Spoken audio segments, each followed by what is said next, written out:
নমস্কার বন্ধুরা, পাকশালা ten and ব্লগসে আপনাদের অনেক অনেক ওয়েলকাম। আজ আমি আরও একটি রান্নার রেসিপি নিয়ে আপনাদের সামনে উপস্থিত হলাম। আজ কচুর ফুলের একটি অনবদ্য রেসিপি আজ আমি আপনাদের সাথে শেয়ার করছি।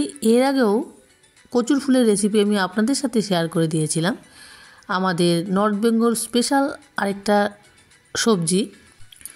ভিডিওটি ভালো লেগে থাকলে আমার চ্যানেলটি সাবস্ক্রাইব করে আমার পাশে থাকবেন আর পাশে থাকা বেল আইকনটিও প্রেস করে দেবেন। তাহলে নিত্য নতুন যে কোনো ভিডিও খুব সহজেই আপনাদের কাছে পৌঁছে যাবে।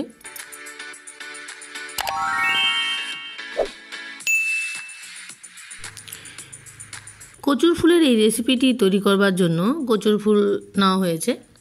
আর কচুর ফুল দেখতে কীরকম হয় আপনারা দেখে নিন। এই কচুর ফুলের ভেতরে একটা শক্ত মতো জিনিস থাকে, সেটা ফেলে দিতে হয়। ফেলে দিয়ে কচুর ফুলটা নিয়ে নিতে হয়। আর এরকম ছোট ছোট করে টুকরো করে কেটে নেওয়া হয়েছে। এবারে জল দিয়ে ভালো করে ধুয়ে তারপর বয়েল করতে বসিয়ে দিয়েছি। আমি কচুর যে কোনো রেসিপি তৈরি করলে জল দিয়ে ভালো করে বয়েল করে জলটা ফেলে দিই, তাহলে অনেক সময় গলা ধরার ভয় থাকে। বয়েল করে নিলে সেই ভয়টা থাকে না। কচুর ফুলগুলো আমি ভালো করে সেদ্ধ করে নেব। এবারে গ্যাসের মধ্যে কড়া চাপিয়ে কালো জিরে আর শুকনো লঙ্কা ফোড়ন দিয়ে দিলাম। কালো জিরে আর শুকনো লঙ্কাটা ডিপ ফ্রাই করে নেব। একটা সুন্দর ফ্লেভার আসা পর্যন্ত ভেজে নেব।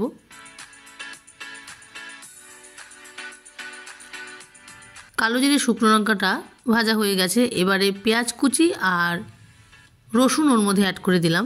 একটি বড় সাইজের পেঁয়াজ আর একটি বড় সাইজের রসুন ওর মধ্যে অ্যাড করে দিয়ে দেওয়া হলো। বড় সাইজের রসুনের মধ্যে রসুনটায় 10-12 কোয়া রসুন হয়েছিল। এবারে মিডিয়াম আছে ভালো করে ভেজে নেব। তারপর বেশ কয়েকটা কাঁচা লঙ্কা চিড়ে ওর মধ্যে দিয়ে দেওয়া হলো। কচুর ফুলের এই রেসিপিটি ঝাল ঝাল খেতে ভালো লাগে, তাই লঙ্কার পরিমাণটা কিন্তু আপনারা আপনাদের টেস্ট অনুযায়ী দেবেন। এবারে ভাজা হয়ে গেছে, ঠিক এরকমভাবে ভেজে নিয়েছি। কালো জিরে, শুকনো লঙ্কা, পেঁয়াজ, রসুন, কাঁচা লঙ্কা। এবারে সেদ্ধ করে রাখা কচুর ফুলটা অ্যাড করে দিয়ে দেওয়া হলো। কচুর ফুলটা আমি ভালো করে সেদ্ধ করে নিয়েছিলাম। এবারে ফোড়নের সাথে ভালো করে মিশিয়ে নেড়েচেড়ে কিছুক্ষণ রান্না করে নেব।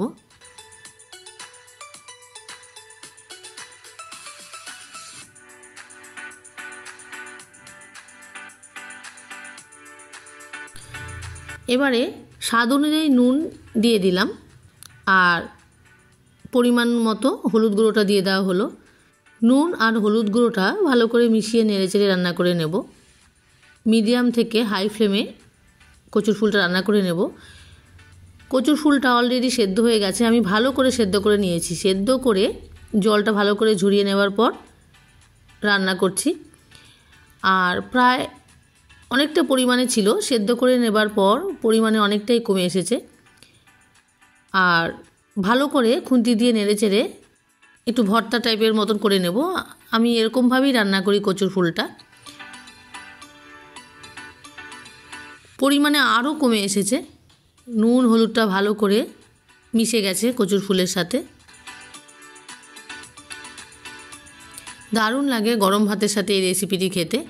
এবারে লাল লঙ্কার গুঁড়ো ওর মধ্যে আমি অ্যাড করে দিলাম। ছোট টেবিল চামচের 1 টেবিল চামচ লাল লঙ্কার গুঁড়ো ওর মধ্যে অ্যাড করে দিলাম। আমি আগেও বলেছি এই রেসিপিটি একটু ঝাল ঝাল খেতে ভালো লাগে। আর লাল লঙ্কার গুঁড়োর পরিমাণটা আপনারা আপনাদের টেস্ট অনুযায়ী ব্যবহার করবেন।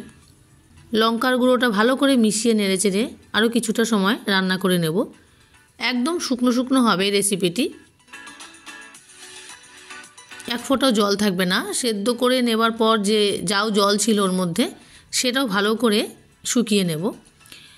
আর হাই ফ্লেমে রান্না করলে অনবরত নেড়েচেড়ে নিতে হবে, যাতে নিচটাতে লেগে না যায় সেদিকটাও খেয়াল রাখতে হবে। খানিক বাদে বাদে নেড়ে নিচ্ছি।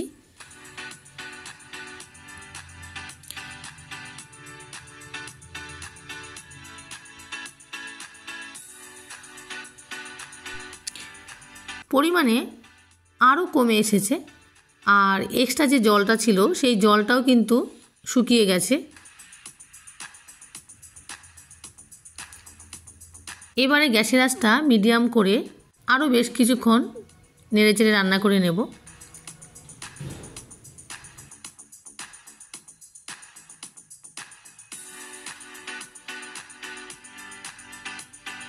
পরিমাণে আরও কমে গেছে। এবারে কিন্তু তৈরি হয়ে গেছে কচুর ফুলের রেসিপিটি।